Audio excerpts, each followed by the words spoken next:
Alguna vez el silencio ha pesado tanto como el hormigón. Para Ayo, el silencio de Sevilla a las 6 de la mañana, antes de que la ciudad despertara del todo, era una losa. Era el silencio del autobús casi vacío que la llevaba hacia el incierto resplandor de otro día de trabajo precario. El silencio de los portales aún dormidos, el silencio de una existencia vivida en los márgenes. El olor a azahar mustio de la noche anterior se mezclaba con el aroma a café barato de su termo, un pequeño consuelo en la inmensidad de sus preocupaciones. Hoy, ese silencio parecía más denso, premonitorio. El bar de tapas donde había limpiado suelos pegajosos y baños nauseabundos durante 3 meses agónicos cerraba sus puertas. Reducción de personal, había dicho el dueño, encogiéndose de hombros, sin mirarla a los ojos. Reducción de personal siempre significaba ella. Ayo suspiró, el vaho empañando momentáneamente el cristal frío de la ventanilla. Tenía 22 años, la piel oscura y luminosa que su madre solía comparar con la noche estrellada de Abuya, y unos ojos grandes que habían visto demasiada indiferencia. Su cabello afro, un nido de rizos apretados, hoy estaba oculto bajo un pañuelo de vibrantes colores, un pequeño acto de rebeldía contra la uniformidad gris que sentía que la ciudad le imponía. Llegó a España siendo una niña, agarrada a la mano de su madre, ambas con el corazón lleno de sueños tejidos con hilos de esperanza. Pero los sueños se deshilachan con facilidad en tierra extraña. Su madre, consumida por trabajos interminables y una enfermedad silenciosa, se había ido hacía 2 años, dejándola con un eco de su risa y una cicatriz casi invisible sobre la ceja izquierda, recuerdo mudo de un empujón en un patio de colegio donde las palabras negra y fuera se habían clavado más hondo que el asfalto. Desde entonces la vida de Ayo había sido una sucesión de habitaciones alquiladas en pisos ruidosos de la periferia, de platos compartidos y de la constante búsqueda de ese escurridizo unicornio llamado trabajo estable. Hoy el unicornio parecía más lejano que nunca. Revisó por enésima vez el anuncio arrugado que una conocida le había pasado. Se necesita asistenta interna, buena presencia, referencias valorables, zona Nervión. Nervión. El nombre evocaba imágenes de calles arboladas y portales señoriales, un mundo a años luz de su pequeña habitación en Pino Montano. La dirección indicada era la de una tal Casa Herrera. La necesidad, como una bestia hambrienta, la empujaba. La residencia de Ricardo Herrera era exactamente como la había imaginado. Un chalet impecable de líneas modernas, con altos muros blancos que prometían privacidad y exclusividad. Un jardín perfectamente cuidado, donde hasta la última hoja parecía estar en su sitio, rodeaba una piscina de un azul irreal. Ayo alisó su falda sencilla, sintiendo la humedad de sus palmas. El aire olía a césped recién cortado y a un perfume caro que parecía emanar de las propias paredes. Ricardo Herrera la recibió en un despacho que parecía sacado de una revista de decoración. 50 años, calculó Ayo, vestido con un traje gris marengo que gritaba dinero y poder. Su cabello entrecano y perfectamente peinado y su mirada, fría y analítica, la recorrieron de arriba abajo. No era una mirada de bienvenida, sino de tasación, como si estuviera evaluando una mercancía. Ayo, ¿verdad? Nombre exótico, comentó él, arrastrando la última palabra con un deje que a Ayo se le antojó condescendiente. Su voz era grave, acostumbrada a mandar. Sí, señor, Ayo Bacare. Su propia voz sonó más firme de lo que se sentía. Las preguntas de Ricardo fueron incisivas, rozando lo impertinente. Su experiencia previa, sus costumbres, si entendía bien cómo funcionan las cosas en una casa como esta. Cada palabra parecía llevar implícita una duda sobre su capacidad, su honestidad, su simple pertenencia a ese entorno. Ayo respondió con la profesionalidad que había aprendido a forjar, ocultando la punzada de humillación. Sabía que no tenía referencias valorables de empleos anteriores que hubieran durado lo suficiente, solo la recomendación de la conocida de su conocida. Pero la necesidad era una maestra severa. Aceptó el puesto, las condiciones apenas negociadas, el salario justo por encima del mínimo. El silencio del despacho, cuando Ricardo asintió secamente, pesaba de nuevo, pero esta vez era el silencio de una trampa aceptada. Los primeros días fueron un ejercicio de invisibilidad autoimpuesta. Ayo se movía por la enorme casa como una sombra, aprendiendo las rutinas, los gustos del señor Herrera, la forma exacta en que le gustaba el café, solo, cargado, sin una gota de azúcar que pudiera contaminar su pureza, y el periódico doblado junto al plato. Ricardo apenas le dirigía la palabra, salvo para dar órdenes concisas o señalar algún supuesto fallo con un gesto impaciente. Las microagresiones eran constantes. La forma en que dejaba el dinero para la compra en un sobre la encimera, en lugar de dárselo en la mano, como si temiera el contacto. Los comentarios casuales sobre la gente que viene de fuera y no se adapta, siempre dichos en su presencia, pero nunca directamente a ella. Ayo apretaba los dientes y seguía adelante, su dignidad un escudo frágil pero persistente. La casa era grande, y a pesar de la presencia de Ricardo se sentía vacía, hasta que conoció a Leo. Leo Herrera tenía 8 años, el pelo castaño revuelto y unos ojos grandes y curiosos, idénticos a los de su padre pero desprovistos de su frialdad. Ayo lo vio por primera vez una tarde.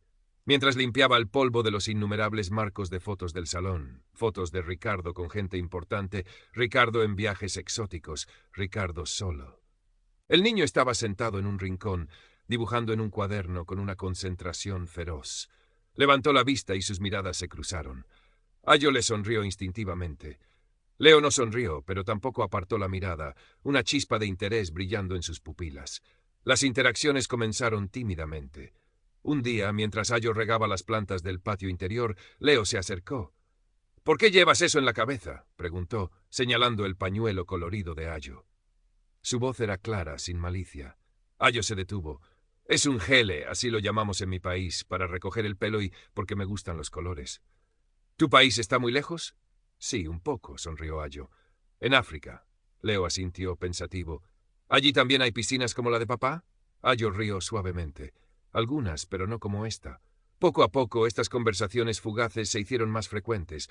Leo le preguntaba sobre Nigeria, sobre los animales, sobre si conocía a algún rey. Ayo, al principio temerosa de la reacción de Ricardo, respondía con sencillez, cuidando sus palabras. Descubrió que Leo era un niño inteligente y sensible, sediento de una atención que su padre, absorto en sus llamadas telefónicas y sus reuniones, raramente le ofrecía. Para Leo, Ayo era una ventana a un mundo diferente, una presencia cálida en la fría perfección de la mansión. Para Ayo, las preguntas inocentes de Leo eran pequeños oasis en la aridez de sus días. Un sábado por la mañana, Ricardo encontró a Ayo en la cocina, enseñándole a Leo cómo hacer una trenza simple con unas hebras de lana de colores que el niño había encontrado. Reían por lo bajo ante los torpes intentos de Leo. La expresión de Ricardo se endureció al instante. Ayo, su voz cortó el aire como un látigo. Creí haberle contratado para limpiar, no para hacer de niñera ni para perder el tiempo con entretenimientos. El desdén en su voz era palpable. Y usted, Leonardo, debería estar estudiando, no molestando al servicio. Ayo sintió la sangre subirle a las mejillas. Solo estábamos, lo siento, señor Herrera. Leo miró a su padre con los ojos muy abiertos, la lana de colores cayendo de sus manos. Pero papá, Ayo me estaba enseñando. Silencio, Leonardo. Ayo tiene trabajo que hacer, y usted también. Ricardo se giró y se marchó, dejando tras de sí un silencio cargado de tensión y humillación. Ayo evitó la mirada de Leo, recogiendo la lana con manos temblorosas. El niño se quedó quieto un momento, luego susurró, «Lo siento, Ayo». Ella solo pudo asentir, un nudo en la garganta. La advertencia había sido clara, «Conoce tu lugar». A pesar del rapapolvo, el vínculo entre Ayo y Leo no se rompió, sino que se volvió clandestino. Leo la buscaba cuando su padre no estaba, en el lavadero mientras ella doblaba la ropa o en el jardín trasero mientras barría las hojas. Le contaba sus problemas con las matemáticas, sus sueños de ser astronauta. Ayo lo escuchaba, le ofrecía palabras de ánimo, a veces incluso le ayudaba discretamente con alguna tarea que se le atascaba. Eran momentos robados, preciosos y peligrosos. Ayo sabía que se arriesgaba, pero la soledad del niño reflejaba la suya propia, y esa conexión silenciosa era un bálsamo. Un día, Ricardo anunció que daría una pequeña cena de negocios en casa. La tensión fue palpable durante toda la semana. Ayo trabajó sin descanso, limpiando, puliendo, ayudando a la cocinera externa que Ricardo había contratado para la ocasión. La noche de la cena, la casa brillaba. Ayo, relegada a la cocina para ayudar con los platos y servir discretamente las bebidas cuando se le requería, escuchaba los fragmentos de conversaciones engoladas, las risas forzadas. Fue entonces cuando ocurrió. La señora Alvear, una de las invitadas, una mujer enjollada y de voz estridente, empezó a chillar desde el salón. «¡Mi pulsera! ¡Mi pulsera de diamantes!». No está. Estaba aquí, en la mesita, y ahora no está. El caos se desató. Ricardo palideció. Los invitados cuchicheaban. Ayo sintió un escalofrío recorrerle la espalda. La señora Alvear, con la cara congestionada, la señaló directamente cuando Ayo entró tímidamente a ver qué ocurría. «Fue ella. La chica esta. Seguro que ha sido ella. Siempre están buscando qué llevarse esta gente». El esta gente resonó en los oídos de Ayo como una bofetada. Ricardo la miró, no con duda, sino con una confirmación helada en sus ojos. «Ayo, ¿ha visto usted algo? ¿Ha tocado algo de la mesita del salón?» Su tono era el de un juez interrogando a una culpable confesa. «No, señor Herrera. He estado en la cocina casi todo el tiempo», respondió Ayo, su voz apenas un susurro, pero firme. Podía sentir todas las miradas sobre ella, juzgándola, condenándola. «Registren sus cosas», ordenó la señora Alvear a su marido, quien parecía incómodo. «No será necesario llegar a esos extremos todavía, Eugenia», intervino Ricardo, aunque su mirada seguía fija en Ayo. «Pero esto es muy serio, una pulsera de ese valor». En ese momento Leo, que se suponía debía estar en su habitación, apareció en la puerta del salón, con los ojos enrojecidos por haber estado llorando y algo pequeño y brillante en su mano. «Papá», dijo con voz temblorosa, «la pulsera la encontré». Todos se giraron hacia él. Estaba debajo del sofá grande. Creo que se cayó cuando el gato de la tía Eugenia saltó encima de la mesa antes. El gato de la invitada, un persa blanco y esponjoso, había estado merodeando toda la noche. Un silencio denso cayó sobre el salón. La señora Alvear enrojeció violentamente, farfullando algo sobre el despiste y lo torpe que era su gato. Ricardo miró a Leo, luego a Ayo, y por primera vez Ayo vio una emoción diferente en sus ojos. No era comprensión, ni siquiera disculpa aún, una profunda, innegable confusión. La certeza de su juicio se había hecho añicos contra la inocencia de su hijo. Ayo se mantuvo erguida, el corazón latiéndole con fuerza, pero su mirada era directa. No dijo nada. El silencio, esta vez, hablaba por ella. La cena terminó en un ambiente tenso y deslucido. Los invitados se marcharon pronto. Ricardo apenas habló. Cuando el último coche se alejó, se quedó solo en el enorme salón, la pulsera recuperada brillando sobre la mesa de centro como un reproche. Leo se había ido a la cama, asustado por el revuelo. Ayo recogió los últimos vasos, su cuerpo agotado, su mente un torbellino. Esperaba una reprimenda, quizás incluso el despido, a pesar de su inocencia probada. La injusticia de la acusación, la facilidad con la que ha sido señalada, pesaba sobre ella como plomo. Al día siguiente, Ricardo la llamó a su despacho. Estaba de pie junto a la ventana mirando el jardín impecable. No se giró cuando ella entró. «Ayo», comenzó, su voz extrañamente contenida. «Sobre lo de anoche, la señora Alvear es impulsiva. Y yo me precipité. No era una disculpa completa, pero era más de lo que Ayo había esperado». Ella asintió en silencio. «Leo me contó que usted ha sido amable con él». Hizo una pausa. «A veces no sé cómo conectar con él». Era una admisión sorprendente, casi vulnerable. Ayo permaneció en silencio, esperando. «Puede continuar con su trabajo», dijo finalmente, girándose para mirarla. Su expresión era indescifrable, una mezcla de orgullo herido y una nueva incertidumbre. «Pero le agradecería discreción con Leonardo. No quiero que se distraiga de sus obligaciones». Ayo asintió de nuevo. «Entendido, señor Herrera». Salió del despacho sintiendo un extraño vacío. No había habido justicia real, solo una tregua incómoda. Pero algo, imperceptiblemente, había comenzado a cambiar en la atmósfera de la casa Herrera. Las semanas siguientes transcurrieron con una nueva dinámica. Ricardo seguía siendo exigente, pero había una cautela en su trato hacia Ayo que antes no existía. Los comentarios condescendientes disminuyeron. A veces incluso le dirigía una pregunta que no era una orden, sobre el tiempo, sobre si necesitaba algo para la limpieza. Pequeños gestos, casi invisibles, pero Ayo los notaba. Leo, por su parte, parecía más aliviado. Sus encuentros con Ayo continuaron, aunque ambos eran más discretos.